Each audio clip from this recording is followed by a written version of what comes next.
भगवत प्राप्ति करने वाले उपासक के हृदय में जागृत हो जाते हैं। बहुत ध्यान से सुनना। ये 10 लक्षण जब प्रकट होने लगे तो जान लेना कि अब हमारा परम सौभाग्य उदय होने जा रहा है। बस हम भगवत साक्षात्कार के नजदीक हैं। जब तक इन 10 लक्षणों में कमी दिखाई दे तो संभालो इन 10 लक्षणों को अपने जीवन में पक्का। इन 10 का पूर्ण होना मतलब भगवत साक्षात्कार होना। धृति क्षमा दमोस्तेयम शौचमिंद्री निग्रहा धीर विद्या सत्यमक्रोधो दशकम धर्म लक्षणम। धृति सबसे पहला है। धृति किसी भी प्रकार का संकट, अपमान, विपरीतता, प्रतिकूलता, दुख आ जाए, पर जो हमने भगवत प्राप्ति का लक्ष्य लिया है, चाहे गृहस्थ हो या विरक्त हो, भगवत प्राप्ति का लक्ष्य लिया है, अब वो नहीं छूट सकता, चाहे कुछ भी हो जाए। पहला लक्षण स्वीकृति इसीलिए कहा है। बहुत जोर की बात है। खुली वस्तु रखी है, बिगड़ी जन्म अनेक की अब वहीं सुधरे आज हो ही राम को। यह स्वीकृति बहुत बड़ी बात है। अपने लोग देहाभिमानी हैं तो क्रियाओं पर संतोष करते हैं, क्रियाओं पर विश्वास कर लेते हैं कि मैं ये कर रहा हूं, इसके फलस्वरूप ऐसा मिलेगा। लेकिन उस सब करने का फल होता है होना, और वो सत्संग से प्राप्त हो जाता है एक क्षण में। इसीलिए स्वर्ग सुख, मोक्ष सुख, फिर मर्त्यलोक के सुख की बात क्या, सत्संग के समान नहीं रखा गया। तात स्वर्ग अपवर्ग सुख धरी तुला एक अंग तूलन ताहि सकल मिली जो सुख लव सत्संग। स्वीकृति बहुत जोर की बात है। पहला है धृति। धृति माने किसी भी प्रकार का कोई भी अपमान, तिरस्कार, निंदा, परिस्थिति, विपरीतता आपके मार्ग में आवे पर आपकी स्वीकृति पे अंतर नहीं होना चाहिए। इसे धृति कहते हैं। धृति ये बहुत आवश्यक है भगवत मार्ग के पथिक को। जो स्वीकृति की हुई है उस पे कोई विक्षेप नहीं पड़ना चाहिए। जो होना सो हो जाए, स्वीकृति नहीं बदलनी चाहिए। बस तुम्हारा ये था माम प्रपद्यन्ते तास तथे भजाम्य हम। कोई भी परिस्थिति, कोई भी विपरीतता, कोई भी अपमान हमारी स्वीकृति में अंतर नहीं डाल सकता। मृत्यु स्वीकार करना अच्छा है, पर स्वीकृति पे अंतर नहीं आना चाहिए। वही स्वीकृति भगवत प्राप्ति करा देगी। गोस्वामी जी बाद में सब बातें कह रहे, पहले कह रहे बिगड़ी जन्म अनेक की अब वहीं सुधरे आज।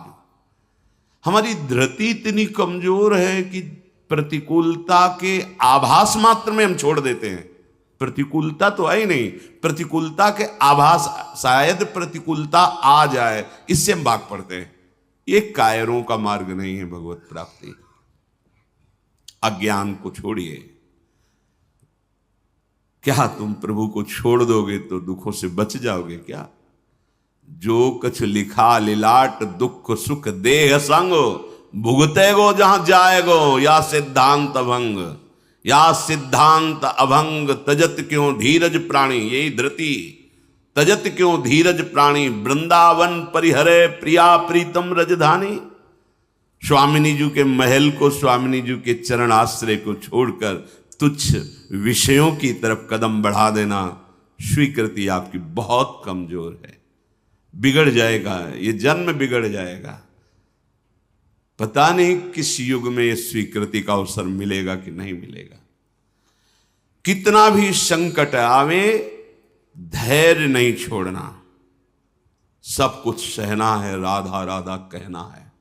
नियम बना लो, जीत जाओगे। काल पर भी विजय प्राप्त कर लोगे। विश्वास करो, ये मंत्र मान लो, सब कुछ सहना है, राधा राधा कहना। राधा राधा आपको सराहेंगे, आपको चाहेंगे, आप जो मर्जी आवे सो करो, सराहेंगे आपको, कोसेंगे नहीं, आपको सराहेंगे और आपको ही चाहेंगे।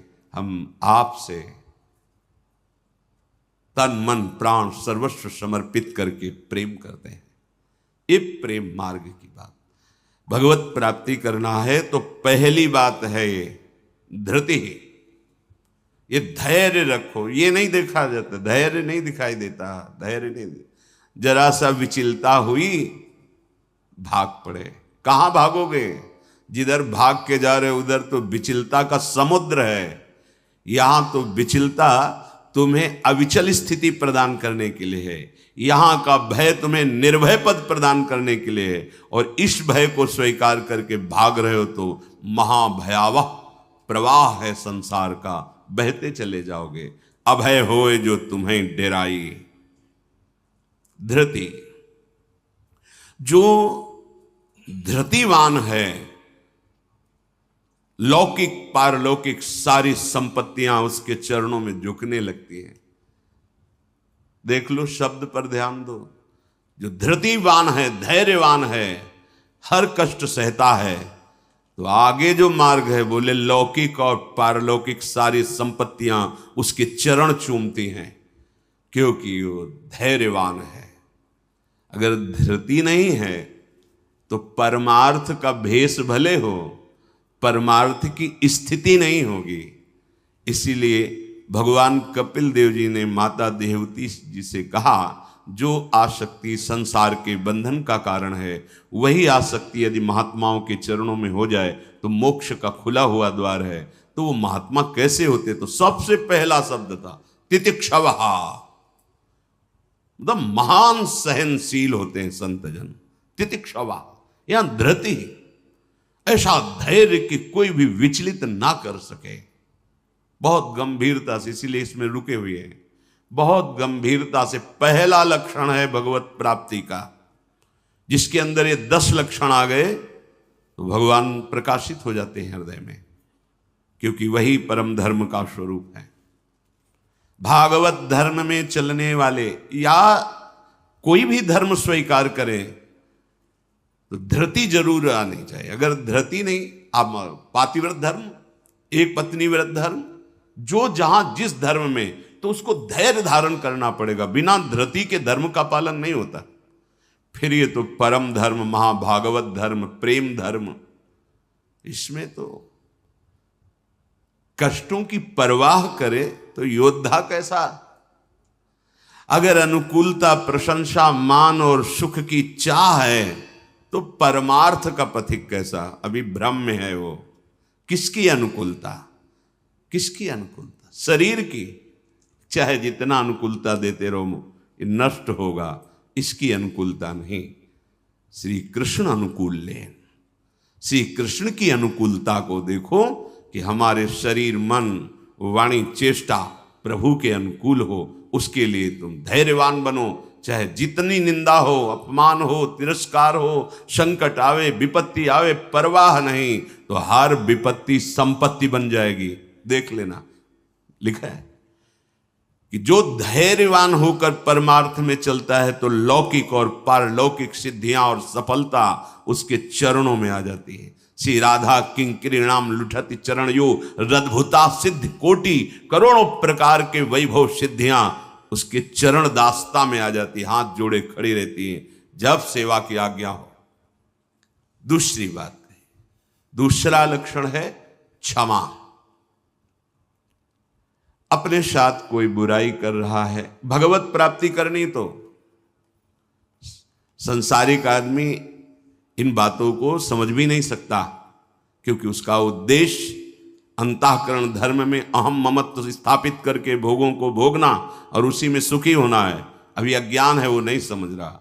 ये परमार्थ के पथिक की बात है। क्षमा, ये इसलिए बोला, वो सामने वाला हमको ऐसा बोलता है, हम चुप रहेंगे। कैसे चुप रह सकते हैं? सामने वाला कौन है? अगर तुम संसारी हो तो संसार है, और परमार्थिक हो तो तुम्हारा आराध्य देव है। तुम्हारी वही तत्व दृष्टि होनी चाहिए जिसकी प्राप्ति के लिए निकले हो। कब करोगे? किस जन्म में करोगे? अभी इसी क्षण से अभ्यास शुरू करो।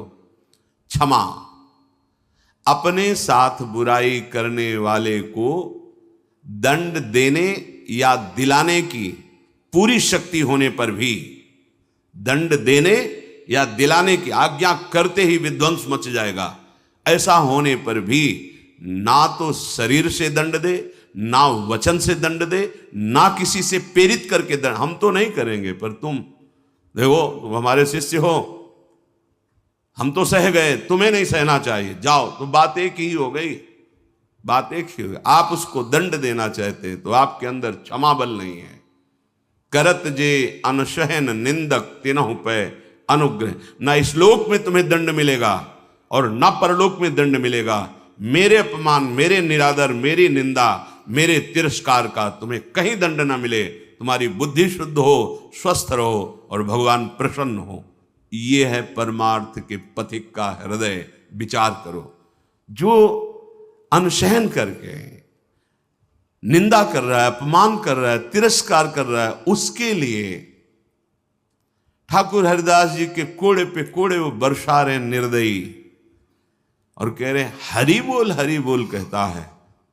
तब ऐसी पीड़ा में भी मुस्कुरा के कहते हैं भगवान बड़े कृपालु हैं, तुम्हारा मंगल करेंगे, क्योंकि तुमने भी कहा हरि बोल। तो ये 2 अक्षर हरि नाम तुम्हारी जिह्वा पे आया, अब मुझे विश्वास हो गया कि भगवान तुम्हारा मंगल कर देंगे। ये है महाभागवत की स्थिति। कितना भी अपमान, कितना भी क्लेश या निंदा करे, उसके लिए ना मन से अमंगल भाव हो, ना वचन से हो। देखो पूरी शक्ति है, पर ऐसे ऐसे महापुरुष हुए हैं कि अगर वो संकल्प कर ले तो क्या ना हो जाए। इतना उनके पास भजन बल है, तप बल है। साधारण आदमी उनका अपमान करके पीट के चला जाता, वो बताते भी नहीं कि किसने पीटा है, कभी नहीं। वो कभी लौट कर भी नहीं देखते किसने ऐसा क्यों किया है। क्यों? क्योंकि अगाध बोध संपन्न महात्मा जैसे अपने हाथ से, अपनी दांत से अपनी जिह्वा, अपने द्वारा कोई चेष्टा जो अपने को पीड़ा पहुंचा दे, किसको दंड देंगे? ऐसे वो आत्मस्वरूप सर्वत्र अनुभव करते हैं। इसलिए राग द्वेष रहित महात्मा के हृदय में ये आता ही नहीं है कि इसको दंड दिया जाए। अपने साथ बुराई करने वाले को दंड देने दिलाने की पूरी शक्ति रहने पर भी उसको दंड देने या दिलाने की भावना मन में भी ना आए और उसके हर अपराध को सहकर यथोचित चेष्टा करे कि उसको सुख पहुंचे, उसे भगवत साक्षात्कार होता है, उसे क्षमा कहते हैं। श्रीपाद प्रबोधानंद जी ने भी कहा नीचापमानम शुद्धा। नीच शब्द इसलिए कि आप उससे महान हैं, आप उस पर शासन कर सकते हैं, आप उसको दंड दे सकते हैं, पर उसके द्वारा किए हुए अपमान को सह गए। कैसे? अमृत मान करके। अमृत नीचा अपमान, जब कोई गाली दे, निंदा करे, अपमान करे, तब ये बात आवे भगवान इसका मंगल करे। ये भक्त हृदय होता है। अनुकूलता में तो सबको आशीर्वाद देने के लिए तैयार हो जाएगा। प्रतिकूल परिस्थिति में भगवत भाव युक्त हृदय होकर कोई अमंगल सोच भी उसके लिए ना करना, ये होता है। देखो, सर पे प्रहार किया नित्यानंद महाप्रभु के, जो जगाई मधाई के चरित्र में आता।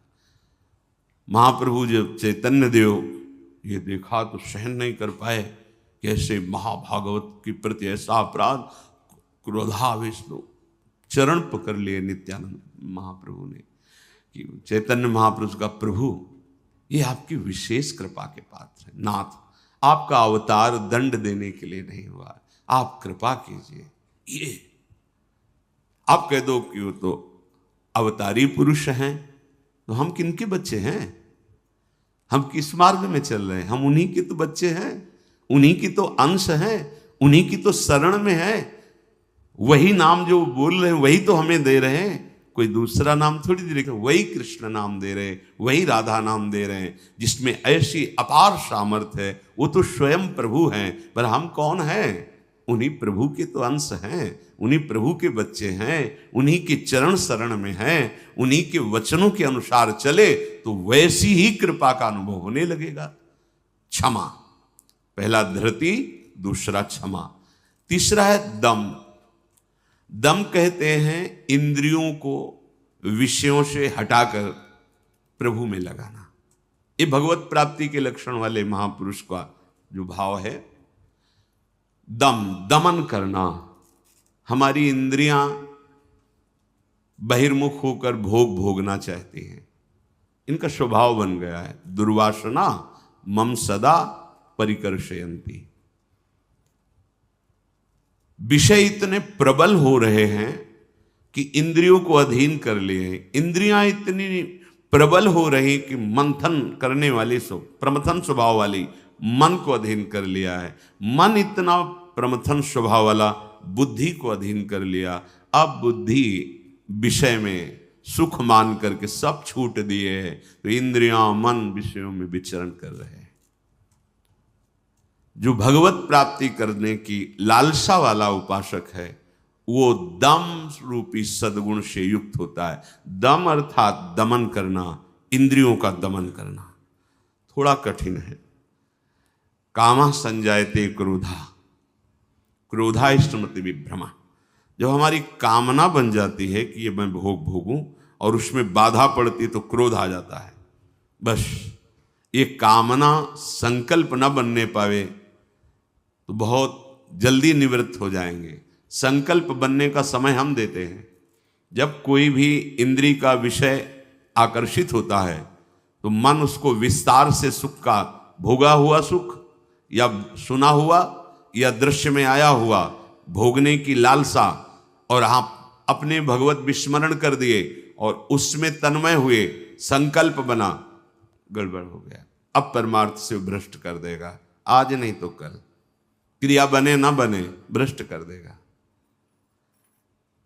संकल्प ही न बनने पाए। संकल्प बनने की छूट कब देते हैं? जिस समय हम ये भूल जाते हैं कि हमारा लक्ष्य भगवत प्राप्ति है।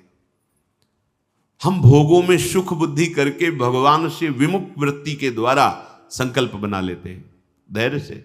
जब हमको ये पता है कि इन भोगों में सुख नहीं, सुख तो सुख सिंधु प्रभु के नाम रूप में है, तो संकल्प कैसे बन गया? भगवत विमुखता के कारण संकल्प। वो क्षण भगवत विमुख हुआ, वो समय भगवत विमुख में जा रहा है, इसलिए आपका संकल्प बन रहा है। अगर नाम जप कर रहे हैं आप और आपका लक्ष्य है कि मुझे प्रभु के चरणारविंद की प्राप्ति करनी, तो आप इंद्रियों का दमन स्वाभाविक कर लेंगे। बहुत सरलता सहजता से इंद्रियों का दमन हो जाता है। हमारी स्वीकृति ठीक नहीं है, इसलिए जैसे एक दिन एकांतिक में चर्चा हुई थी, आप वैष्णव हैं, आप भगवत दासत्व के चिन्हों से युक्त हैं, आप भगवत प्राप्ति का मार्ग स्वीकार किए हो, चाहे गृहस्थ हो चाहे विरक्त। अब आपके सामने मांस परोसा जाए, आप खाएंगे? बिल्कुल ना, अंदर से ना बाहर से चेष्टा ही नहीं होगी। क्यों? क्योंकि आपकी स्वीकृति नहीं है।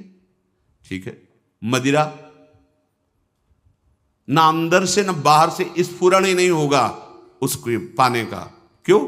आपके अंदर स्वीकृति ही नहीं। लेकिन बेविचार,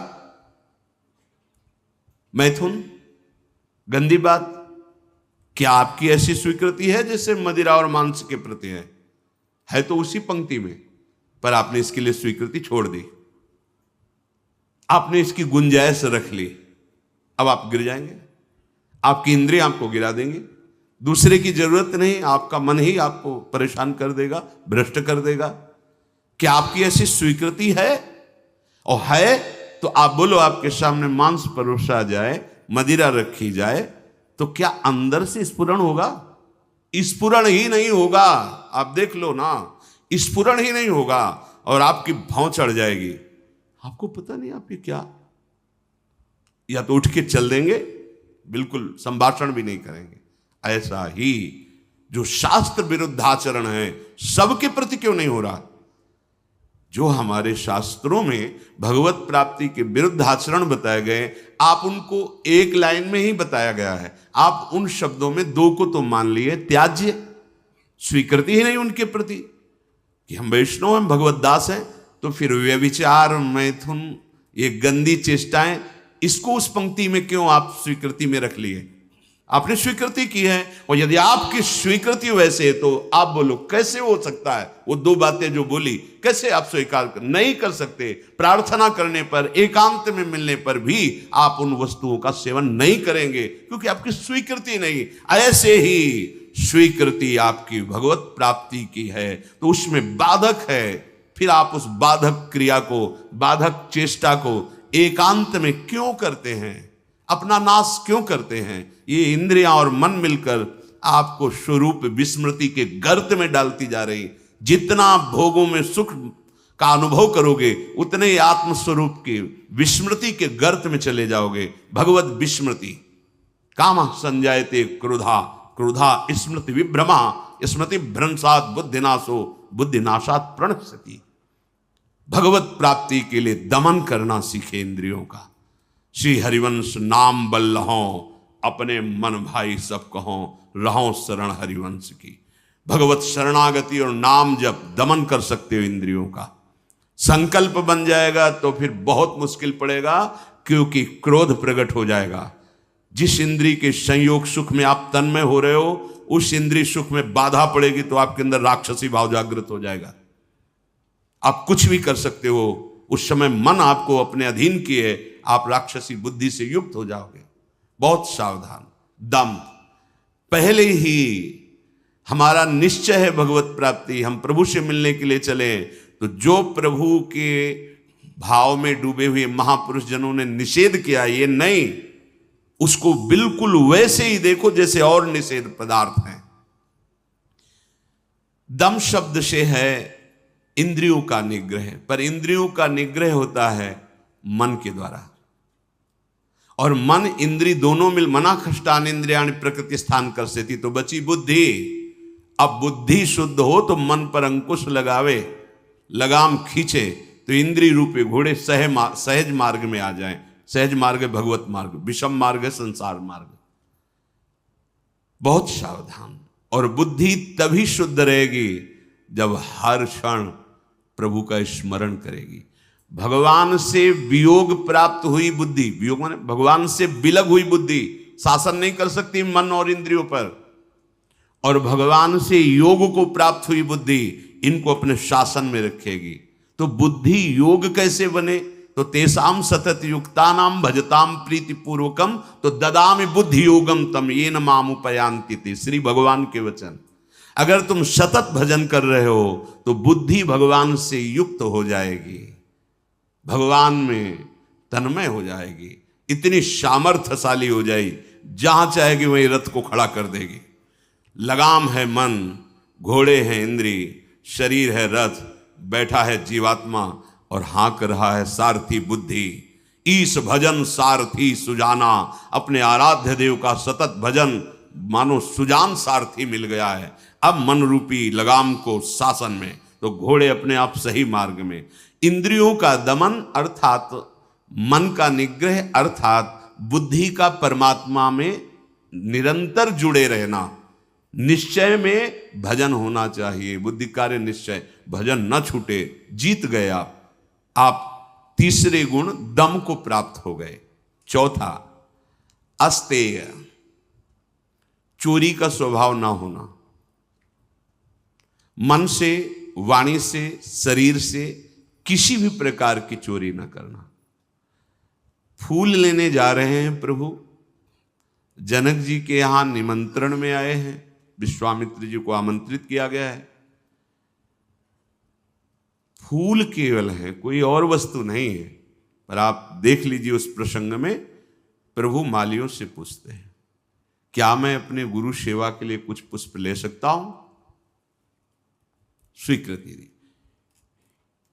हमारा स्वभाव बिगड़ गया है, बहुत सावधानी की जरूरत है। सोचते हैं कि हम चोरी करके दूसरे का धन, दूसरे का सुखी हो जाएंगे, कभी नहीं होगे। अधर्माचरण करने वाला कभी, आपको थोड़ी देर हर्ष होगा, हर्ष शोक में परिणित हो जाएगा, शोक भयानक दुख पैदा कर देगा। बहुत सावधान, सिद्धांत को समझो और भगवत मार्ग में चले हो तो ऐसा होना ही नहीं चाहिए किसी भी तरह से। और ये वस्तु बहुत अच्छी लग रही है, नहीं, आज जो हमारी व्यवस्था कर रहा है कल व्यवस्था, हम व्यवस्था के लिए भगवत मार्ग में आए क्या? हम तो भगवत आनंद के लिए आए हैं। शरीर और मन प्राण उनको समर्पित है, वो जाने। किसी भी तरह की मन से, वाणी से, शरीर से चोरी नहीं होनी चाहिए। दूसरे की बात हम सुनी तो सुन करके उसे अनुभव में उतारें, सुन के उसको दूसरों को बोलकर प्रभावित कर लेना, यह भी चोरी हो गई। महापुरुषों की बात, अमुक संत ने अमुक बात कही है, हम सब मिलकर उस पर चले भगवदानंद का अनुभव करने के लिए। अगर हम उस बात का केवल प्रयोग करते हैं दूसरे को प्रभावित करने के लिए और वासनाओं की पूर्ति के लिए, यह भी चोरी है। वो बात हमारे अंतःकरण को भगवदाकार करने के लिए है। सत्संग में उस बात को इसलिए कहते हैं कि वो बात हम सब धारण करें और भगवदानंद को प्राप्त हो। किसी भी तरह का मन में या तन में या वचन में ये छुपाव भाव, ये चोरी भाव, हम चाहते कुछ हैं और वाणी से कुछ बोल रहे हैं, वो ठीक नहीं है। अस्तेय, बिल्कुल छुपाव का भाव, चोरी का भाव नहीं होना चाहिए, न मन से, न वाणी से, न शरीर। भगवत प्राप्ति करने वाला उपासक जो मन में होता है वही वाणी में होता है, वही चेष्टा में होता है, तीनों में एक होगा। और जो विषयी जीव होता है उसके मन में कुछ और होता है, वाणी से कुछ और बोलता है, चेष्टाएं कुछ अलग दिखती है, ये ठीक नहीं है। जो मन में एक, वचन में एक, आचरण में, वही तीनों का मिलान कर लो, वही होता है अस्तेय। पहला था धृति, दूसरा क्षमा, तीसरा दम, चौथा अस्तेय, पांचवा है शौच। शौच कहते हैं पवित्रता को। उपासक को बाहर और भीतर दोनों से पवित्र होना चाहिए। अब सुंदरता बढ़ रही है लेप आदि से, वैसे पवित्रता नष्ट हो रही है, पवित्रता नहीं मिलेगी। शौचाचार का ज्ञान ही नहीं है, पशुता बढ़ रही है, पशुता। वही जूते पहन करके लघुशंका गए हैं, अवसर लगा तो उसी में शौच हुआ है, और वही जूते पहन करके भोजन पा रहे हैं, तो बुद्धि क्या हुई? पशुता आ गई, राक्षसीपना आ गया। आहार के समय पूज्य भाई जी महाराज और ग्रंथों में और बड़े संतों से बहुत पवित्र विचार होने चाहिए उस समय।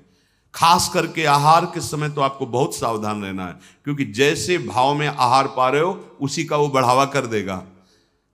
पवित्र आहार, पवित्र चिंतन करते हुए, इसलिए पहले भगवद अर्पित किया जाता है, एक एक कवल नाम जप करते हुए। बहुत सुंदर 24 घंटे उसका देखना प्रभाव बहुत सुंदर पड़ेगा। बाहर आपका शरीर पवित्र होना है, उसके लिए दिनचर्याएं हैं, पवित्रता का निर्वाह, बहुत सावधानी। वो अब देखो ऐसे लोगों के आचरणों का अनुकरण किया जाता है जो शौच होकर जल ही नहीं लेते। वैसे ना क्या कहते हैं उसे, हाँ टिश्यू पेपर, वाह। आचरण बिगड़ते हुए पशुता में बदल गए, जैसे पशु ने शौच के चल दिए। अरे भाई, मनुष्य शरीर मिला है पवित्र, मतलब बुद्धि काम नहीं कर, उसे बड़ा माना जाता है। शौच होकर के पवित्रता ना करना बड़े आदमी हैं, वाह। आचरण पवित्रता है ही नहीं, कैसे तुम भगवत चिंतन अखंड कर लोगे? कैसे तुम्हारे सदविचार आवेंगे?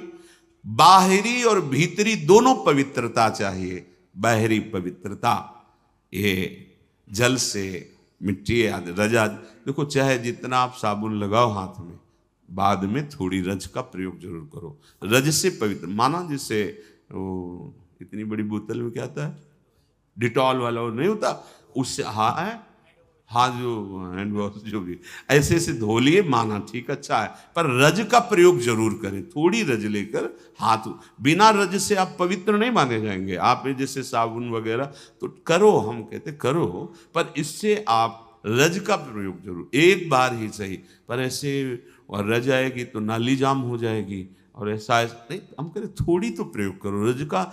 नहीं, वो नाली तो खुल भी सकती है, इधर बुद्धि की नाली जाम हो गई तो और गड़बड़ हो जाएगा, नहीं हो जाएगा, जन्म जन्मांतर बिगाड़ती चली जाएगी। अब कैसे समझावे, मतलब बड़ा समय विचित्र आ रहा है। लघु शंका में बैठना है तो जो सोच की सीट उसी पे बैठना है, किए लघु शंका और निकले उछल दिए। अरे पूरे अपवित्र हो गए, उस पे बैठने के लिए उतना ही वस्त्र धारण करो जितना तुम्हें धोना हो, तभी आप भगवत मार्ग में चलने, तभी आप चल सकते हैं। बुद्धि काम नहीं करेगी। अब जरा सा भी कुछ भी मुख में जाता है तो हमें कई बार समझाना होता है, श्री जी का प्रसाद है, प्रसाद, तब मन मंत्र की तरफ बढ़ता नहीं, एकदम घबरा के मुख में कुछ गया जूठा हुआ तो उसे समझाना पड़ता है, चरणामृत है, श्री जी का प्रसाद है। अभ्यास, हम बातचीत कर रहे हैं और बाथरूम के पादुका में पैर जा रहा हो, बंद मंत्र, नाम चलना प्रारंभ, हमें बाद में ज्ञान होगा, वो पहले हो गया। अभ्यास। अगर आपको कई बार शौच लगती है तो आप, बाथरूम तो बंद ही होते हैं, उचित वस्त्र धारण कर लो, या जैसा हाथ धो लिए, यहाँ से हाथ धो लिए, कुल्ला कर लिए, और ये जो छिद्र है इनमें जल लगा लिया, कमर से स्नान, चाहे जितनी बार, इतना तो करना है। 2 बार तो सर्वांग आप कर लीजिए, बीमार हैं ऐसा है तो ऐसे कर लीजिए। अगर आप ऐसे पवित्र नहीं रहेंगे तो मंत्र नहीं चलेगा, भजन नहीं होगा। आप खुद देख लीजिए, बाहरी पवित्रता और आंतरिक पवित्रता, छल कपट ये सब अंदर ना रखते हुए नाम जब चल रहा है, अंदर पवित्र हो जाएंगे। तो जल, मिट्टी और यथा योग्य जो गुरुजन आदेश करते हैं वैसी दिनचर्या से ये बाह्य शरीर की शुद्धि होती है। राग, द्वेष, दंभ, कपट, वैर, अभिमान, इन विकारों का नाश होने पर अंतःकरण स्वच्छ होता है। ये विकार सब नष्ट हो जाएंगे। सत्संग सुनते रहिए, नाम जप करते रहिए। तो ये शौच अर्थात पवित्रता, बाहरी और भीतरी दोनों आवश्यक है। प्रसाद के सिवा मुख में अगर कुछ भी है, जैसे आप राधा वल्लभ जी गए, किनका मंत्र चलाओ, जल, वो चरणामृत, तो आचमन, जल लेके आचमन करने की जरूरत नहीं। अन्यथा आप जैसे फिर तो अच्छे से कुल्ला करो, आचमन करो, फिर आप मंत्र जप करो, हर समय पवित्र। लघु शंका पहले बराबर कमंडल में जल रखते थे, अब तो कहीं जाना आना ही नहीं तो कमंडल पास रहेगा, उसमें छोटा सा गिलास। अपनी दिनचर्या में आप भगवत प्राप्ति के मार्ग में चले हैं और आप ऐसे ही मन मानी, ऐसा नहीं। हम गुरुजनों को, बड़े महापुरुषों को देखा, पवित्रता का निर्वाह, पवित्रता का निर्वाह नहीं तो फिर सेवा या सुमिरन दोनों में विक्षेप पड़ने लगेगा। मनमानी आचरण मत कीजिए। आपका वस्त्र पवित्र होना चाहिए, पानी से निकाल लीजिए, पवित्र होने। ऐसे मनमानी आचरण करोगे तो भजन में रुचि नहीं होगी। ये भगवत प्राप्ति जिसको होनी उसके लक्षण बताए जा रहे हैं, वो बाहर और भीतर से बहुत पवित्र रहता है। हम किसी को छूने की चेष्टा न करें। कोई छू रहा है हमें, उसमें कोई दोष, हम जा रहे हैं ऐसे छू गया कोई बात, हम किसी को बहुत सावधान। हमारे अंदर मंत्र चल रहा है, हमारे अंदर भजन चल रहा है, अब वो उसकी दिनचर्या क्या है, वो कैसे पवित्रता का निर्वाह करता है। तो अगर वो हमसे ऐसे धक्का लगे तो हम उस अपने को नहीं मान, हम अपनी तरफ से चेष्टा नहीं करते। बिल्कुल भगवत मार्ग में जो भगवत प्राप्ति के लिए बहुत सावधानी की, पवित्रता की आवश्यकता है। फिर है छठा, शब्द, स्पर्श, रूप, रस, गंध, इनका ऐसा प्रभाव है कि खींच लेते हैं। जैसे अभी कोई ध्वनि बजने लगे, आ जाएगा, प्रभाव पड़ा शब्द का। अभी कोई चीख दे, ऐसे शब्द का प्रभाव पड़ा ना, ऐसे रूप का प्रभाव पड़ता है, ऐसे रस का प्रभाव पड़ता है, गंध का प्रभाव पड़ता है, स्पर्श का प्रभाव पड़ता है। इसी प्रभाव को जीत ले जो, बस ये बात समझे। हमारा जो नाम चल रहा है, अब कुछ भी गाए, कुछ भी बजाए, कुछ भी शोरगुल हो, उस पे अंतर नहीं पड़ना चाहिए। हम रूप आशिक हैं प्रियालाल के, आप कोई भी रूप हो, हम स्वादी हैं प्रियालाल के उच्छिष्ट के, अधरामृत के, जो उनका उच्छिष्टामृत भुक्त वही हुआ। इसके अलावा कुछ भी अमृत भी हो तो हमारे लिए, हमारी गंध श्री जी के श्री चरणों में चढ़ी हुई तुलसी, पुष्प, श्रीअंग का इत्र, प्रसाद, माला आदि, बस। इससे क्या होगा, शब्द, स्पर्श, रूप, रस, गंध पर आप विजय प्राप्त कर लेंगे। सनकादि के लिए जैसे आता है कि शब्द, स्पर्श रूप रस गंध पर विजय प्राप्त की हुई महापुरुष के भी घ्राणेन्द्री में जब प्रभु श्री हरि के श्री चरणों की तुलसी की गंध गई तो प्रेम विकल हो गए, ऐसा था।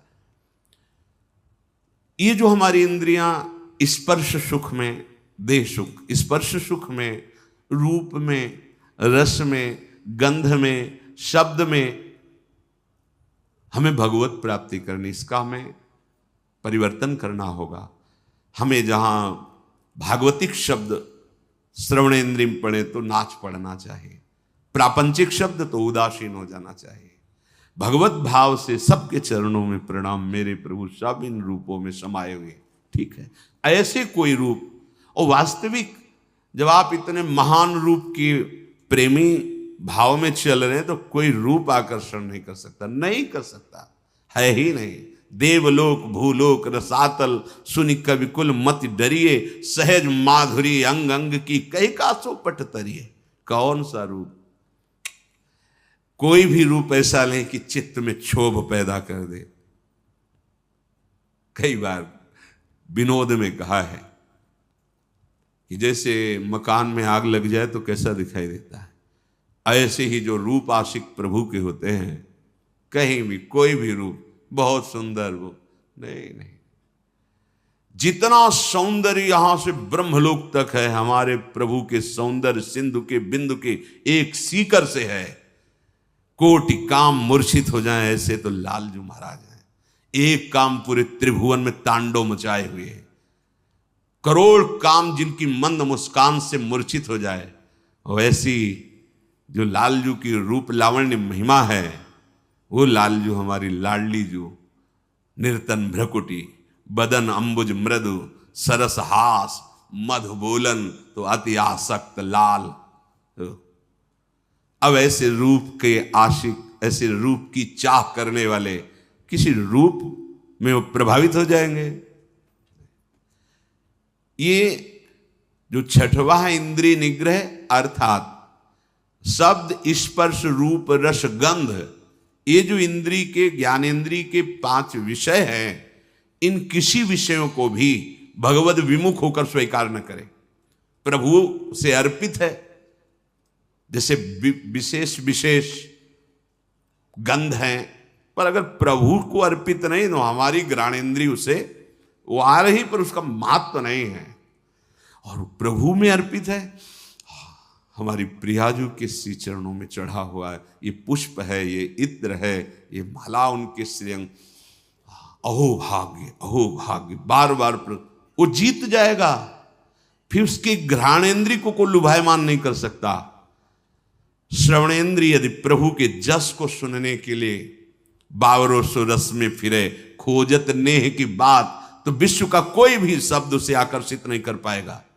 और रसेंद्रिय यदि प्रभु का केवल उच्छिष्ट भोगती है, वाकेंद्रिय केवल प्रभु के जस में है, आप जीत गए शब्द स्पर्श रूप रस गंध। बहुत सुंदर बात है, हम यहीं फंस जाते हैं। देखो, एकांत में आप कौन सा शब्द सुनते हैं? बिल्कुल खुली बात है, सभा में तो हम गान कर रहे हैं, लेकिन एकांत में कौन शब्द आपको प्रिय है? अगर एकांत में आपको नाटक नौटंकी नाना प्रकार के प्रापंचिक विषय सुनने और देखने में रुचि है, तो अभी आप इंद्रिय निग्रह नहीं कर पा रहे हैं। अभी आप भगवत दर्शन की लालसा वाले उपासक नहीं हैं। समझिए, आपका लक्ष्य भगवत प्राप्ति है। आप अपने मन को समेटकर इंद्रियों सहित भगवान के चरणों में समर्पित करने की तैयारी कर लिए। आप कुछ नहीं, अब तो विश्वम्भर भगवान को समर्पित कर दो, पूरा विश्व वो देखे, आप उनको देखो, आप उनके चरणों का चिंतन करो।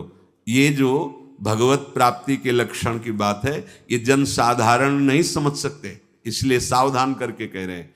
आपका लक्ष्य बन गया भगवत प्राप्ति, तो आप ऐसे शब्द ना सुने जो आपके मन को खींच ले, ऐसे रूप को न देखें जो रूप राशि के दर्शन के लिए हृदय लालायित करना चाहते हैं हमारे मन को, हमारी इंद्रियों। ऐसा कोई रस, ऐसे कोई घ्राणेन्द्रिय का विषय, ऐसा कोई स्पर्श जो आपको भ्रष्ट कर दे अपने मार्ग से, सावधान। पर जो भगवत प्राप्ति की लालसा वाला होता है, वो शब्द स्पर्श रूप रस गंध इस पर विजय प्राप्त किए होता है या विजय प्राप्त करना चाहता है। सातवां धी है। धी अर्थात बुद्धि। आपका आहार सात्विक होगा, संग सात्विक होगा, शास्त्र सात्विक होंगे, वार्ता सात्विक होगी, तो आपकी बुद्धि भी सात्विक हो जाएगी। जो रोज सत्संग सुनता है, सत शास्त्रों का अध्ययन करता है और प्रभु का नाम जप करता है और विचारवान है, विचारवान, वो बुद्धि भगवत प्राप्ति की योग्य हो जाती है। ध्यान दीजिए, जो रोज सत्संग सुनता है, सत शास्त्रों का स्वाध्याय करता है, भगवत भजन अर्थात नाम जप करता है और विचारवान है, कोई भी चेष्टा, कोई भी क्रिया बिना विचारे नहीं, विचार बिना विचारे जे करें चे पाछे पछताएं। हमें विचार करना है। ये जो हम सोच रहे हैं, जो हम करने जा रहे हैं, शास्त्र सम्मत है? नहीं, तो फिर नहीं।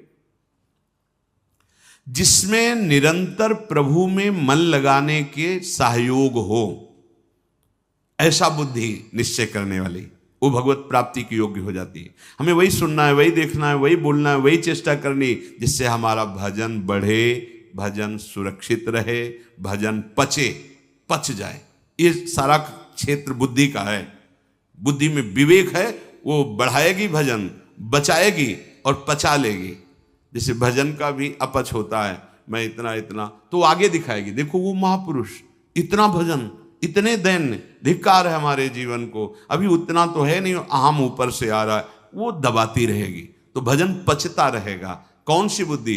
जो रोज सत्संग सुनती है, शास्त्र स्वाध्याय, नाम जप और विचारवान है, ऐसी बुद्धि भगवत प्राप्ति की योग्य हो, अर्थात निश्चय।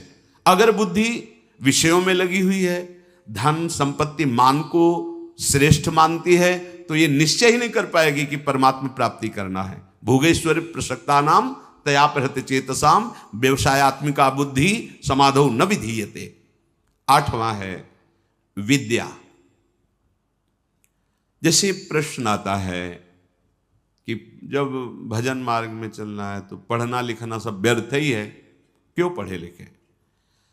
क्योंकि आजकल ऐसी विद्या पढ़ाई जाती है, ऐसी पढ़ाई जाती है। हम उस विषय पे नहीं जाते, हम ये जाते हैं कि यदि आपको अक्षर मात्रा इनका सब ज्ञान नहीं है, तो आपको हो सकता है कि सत्संग सबके सौभाग्य में तो नहीं है ना, तो आप ऐसे गीता पुरुष या बहुत जगह से महापुरुषों की वाणियां हैं, अगर आपको अक्षर मात्रा का ज्ञान नहीं तो आप कैसे पढ़ पाएंगे?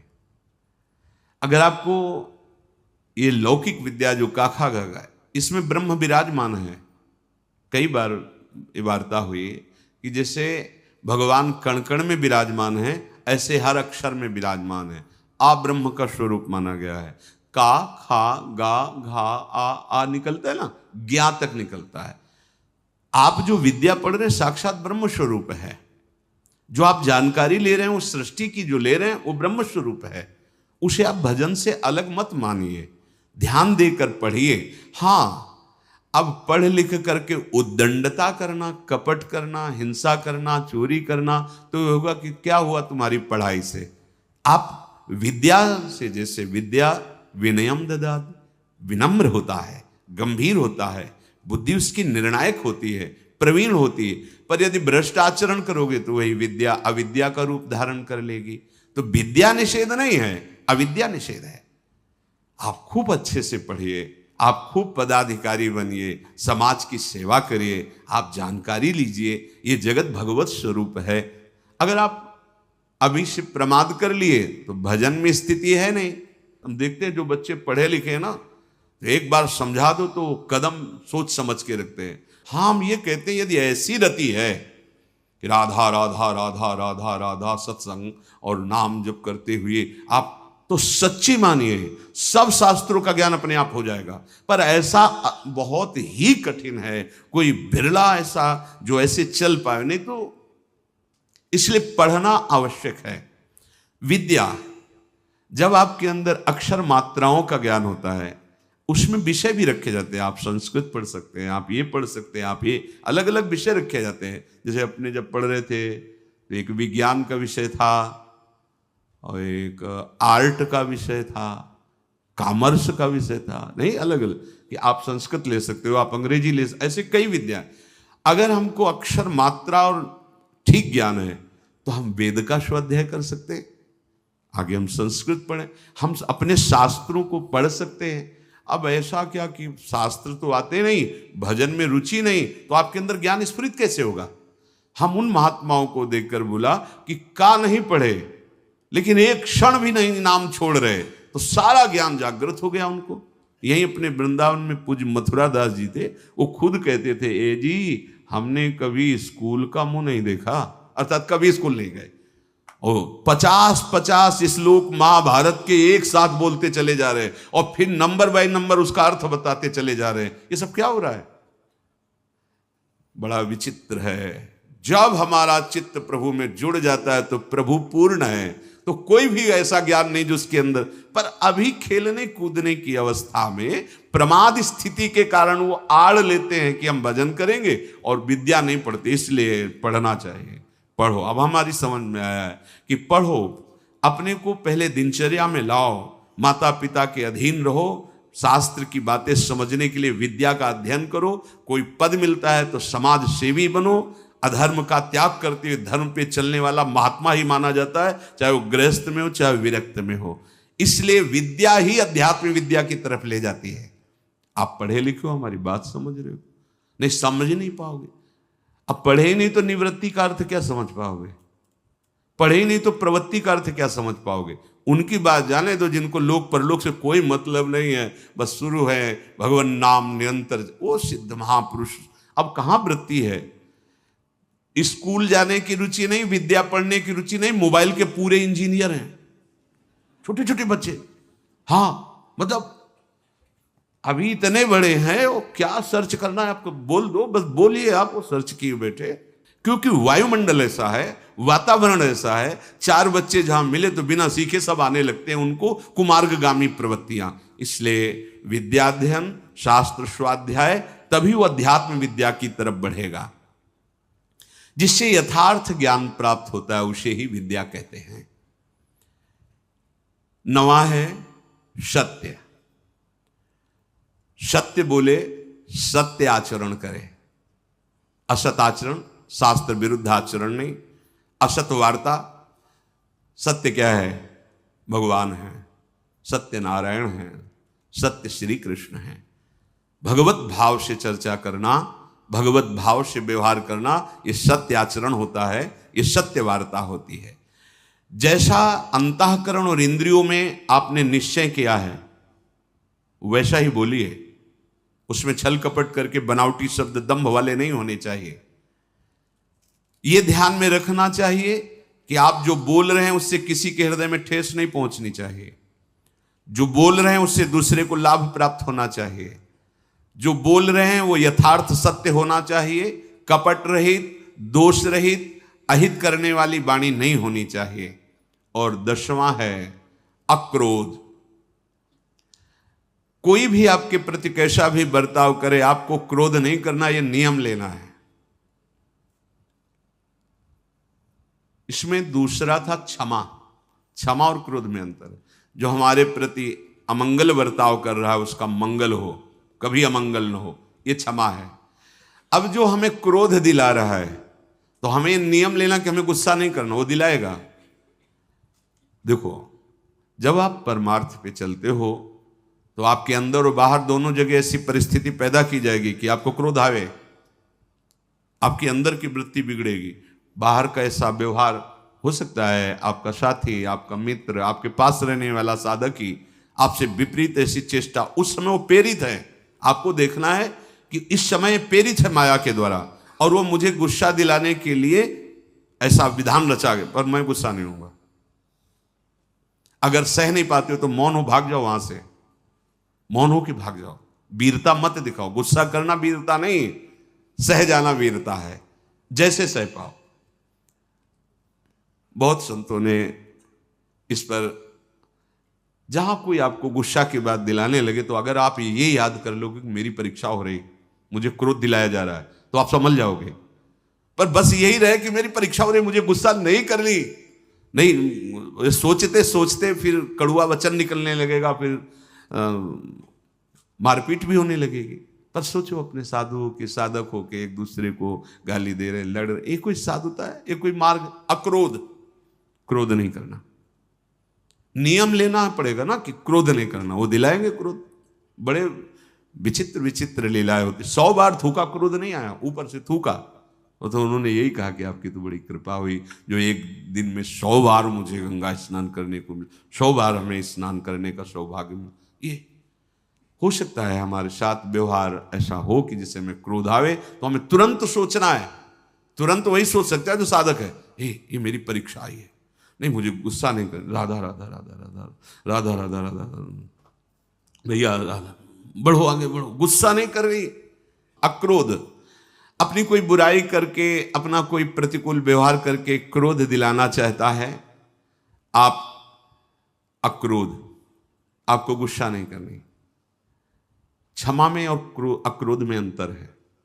हम गुस्सा नहीं करेंगे, पर क्षमा उसको मंगल मनाएगी, उसके प्रति कोई प्रतिकूल व्यवहार नहीं होगा और उसका मंगल होगा।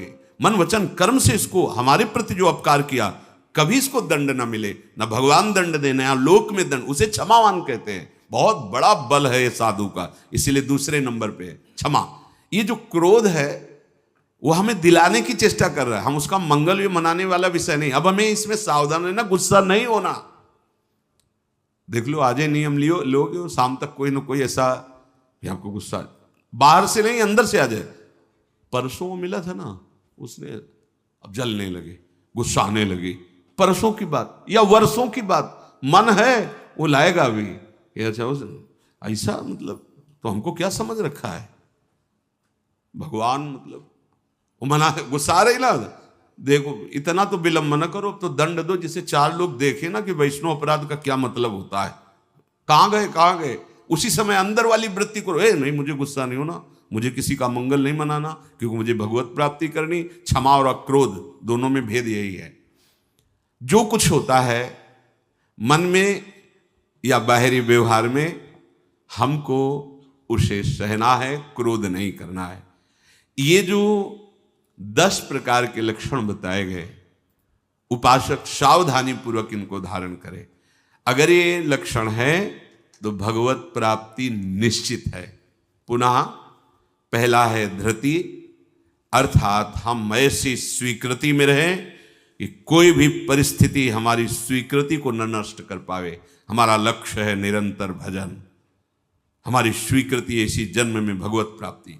दूसरा क्षमा, कोई कितना भी हमारे साथ व्यवहार, हम अंदर से उसका अमंगल नहीं होने, तो आप कहोगे ऐसा कैसे, वहां भगवान बैठे, सच्ची मानना। आपको लगता है वो तो अमंगल करता चला जाएगा, नहीं नहीं, तुम्हारी क्षमा सांप से भी बढ़कर उसको शासित करेगी। उमा क्षमा साप होते भारी, अपने कर्म जायबकारी। अगर आप लड़ गए, आप ऐसे कटु वचन बोल रहे हैं, तो शायद उसका सुधार ना हो, लेकिन आप सह गए तो ये क्षमा जा करके उसको जो दंड देगी वो सुधार पे आए, उसका मंगल नहीं होगा, और उसको ऐसी जलन, ऐसी दंड स्थिति देगी कि वो सुधर करके मार्ग में चलने लगेगा। तीसरा दम, इंद्रियों का, मन का दमन करना, और ये बुद्धि से होता है। जब नाम जप करोगे, बुद्धि योग बना रहेगा, तो मन का भी दमन होगा, इंद्रियों का भी दमन होगा। आस्ते मन वाणी शरीर से किसी भी प्रकार की चोरी ना करना। ये जो लोभ प्रवृत्ति है बहुत सूक्ष्म होती है, बहुत सूक्ष्म होती है। इसको न शरीर से, न मन से, न वाणी से, किसी भी तरह से हमें चोरी नहीं करनी। शौच बाहर और भीतर से पवित्र रहने की चेष्टा करनी है। छठवां इंद्रिय निग्रह, अर्थात शब्द, स्पर्श, रूप, रस, गंध, ये हमें परास्त न कर पावे जो माया जनित है। सातवां धी, अर्थात सत्संग के द्वारा, शास्त्र स्वाध्याय के द्वारा, नाम जप के द्वारा, विचार के द्वारा हम अपनी बुद्धि को प्रभु से जोड़े रहें। विद्या, वही जो अध्यात्म विद्या तक पहुंचा दे। नवा सत्य, यथार्थ, प्रिय, हितकर भाषण, और सत्य हैं प्रभु। अगर प्रभु को लेकर आप वार्ता करते हैं, प्रभु को लेकर के आप अपने कार्य करते हैं, तो सब भगवत स्वरूप हो जाते हैं। 10वां अक्रोध, किसी भी परिस्थिति में गुस्सा ना करना। अपने लोगों को रहता है कि गुस्सा से सुधार हो जाता है, मुझे लगता है कि नहीं होता, कि नहीं जैसे हम गुस्सा करते हैं तो सब संभल जाते हैं, नहीं होता, क्योंकि वो आसुरी प्रवृत्ति है। आसुरी प्रवृत्ति से ना अपना मंगल होगा ना सामने वाले का। हाँ, भगवत भाव रखते हुए अगर वो नाटक है तो कोई बात नहीं, गुस्सा का एक नाटक भी होता है, वो ऐसे से ऐसा, पर अंदर ना जलन है, ना अंदर द्वेष है, न घृणा है। ये आप देख लो, ऐसा नहीं कि भरपूर गुस्सा हो गए फिर इसके बाद सिद्धि दिखाई कि हम तो नाटक कर रहे थे। वो भगवान अंदर बैठे हैं और ये भगवत प्राप्ति की बात है। बिल्कुल उसके प्रति भगवत भाव है, बिल्कुल कोई जलन नहीं किसी तरह की, और किसी तरह की अभद्र वाणी नहीं है। और आप शासन, आप ऐसा नहीं करना चाहिए आपको, अगर आप ऐसा करते तो आप चलिए बाहर निकलिए, खड़े होइए, वो केवल सुधार के लिए माना जाएगा। जहां अंदर जलन नहीं हुई, अभद्र वाणी नहीं हुई और आपका भगवत भाव है, ये अक्रोध स्थिति में भी ऐसा आप बाहर दिखा सकते हैं। पर ये स्थिति छोटी मोटी नहीं है, इसलिए पहले हमें पूरा क्रोध धारण करना है, गुस्सा नहीं करें। हमें लगता है कि अगर हम किसी से प्रेम बर्ताव, तो माना वो अभद्र है, माना उसका दुष्ट स्वभाव है कि दब गया, लेकिन ये हमारा जो सत्य स्वभाव है अक्रोध, ये जब महापुरुष जन जो सम भाव में अक्रोध स्थिति में रहते थे तो कहा नहीं जाता कि सिंह और गाय एक घाट में पानी पीते थे। उसका प्रभाव होता था कि पशु पक्षियों में भी हिंसा वृत्ति, उनके अंदर क्रोध का आक्रोश होता, वो सब शांत हो जाता था, क्योंकि वो द्वेष रहित, दोष रहित अक्रोध स्थिति को प्राप्त महापुरुष हैं। तो उनका ऐसा प्रभाव है कि पशु भी उस समय वैर त्याग करके समभाव में स्थित रहते थे। प्रकृति पर उसका प्रभाव पड़ता है। इसलिए ये 10 लक्षण भगवत प्राप्ति के लिए अनिवार्य है।